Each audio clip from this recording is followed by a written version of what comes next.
মালিক রে আমি বড় পাপী, আমি বড় গুনাহগার। ও দয়ার আল্লাহ, আমি 10 বছর তোমার গোলামি করি নাই, আমি 20 বছর গোলামি করি নাই। আল্লাহ আজকে মনিরুল ইসলাম শরীয়তপুরি আমার ভাই শোনা গেছে তোমারে বন্ধু বানাইলে ওই জান্নাত পাওয়া যাবে। মালিক রে তুমি আমারে দাও না মাফ কইরা। যুবক রে যদি কেউ আল্লাহরে বন্ধু বানাইতে পারে তার কোনো আর চিন্তা নাই, তার চিন্তার কারণ নাই গো বাবা। এ যুবক ভাইরা, দাড়ি পাকা বাবাজিরা, সবাই আমার দিকে একটা নজর তাকান।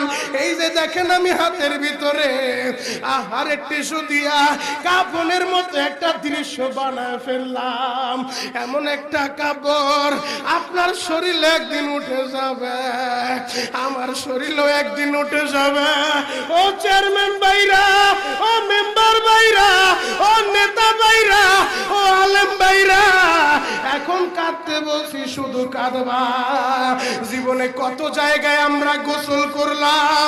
আহারে কক্সবাজার ঘুরতে যাইয়া সমুদ্রের ভিতরে গোসল করলা, কুয়াকাটায় ঘুরতে যাইয়া সমুদ্রে গোসল করলা।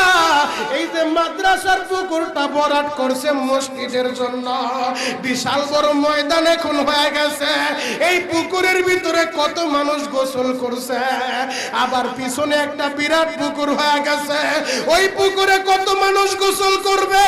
ও সোনামুখীর বাবা গো, তোমার বাড়িতে নিজের টিউবওয়েলে কতদিন তুমি গোসল করছো? তোমার বাড়িতে দামি একটা গোসলখানা বানাইছো, বিদেশি ঝর্ণা লাগাইছো, ওই ঝর্ণার পানি দিয়ে তুমি আর আমি গোসল করি। এমন একটা দিন তোমারও আসবে, এমন একটা দিন আমারও আসবে। আহার ওই ঝর্ণার পানির গোসল আমার হবে না, পুকুরের পানির গোসল হবে না, আমার আপনার একটা গোসল দিবে। কেমন গোসল দিবে জানেননি? বড়ই পাতার হালকা গরম পানি দিয়া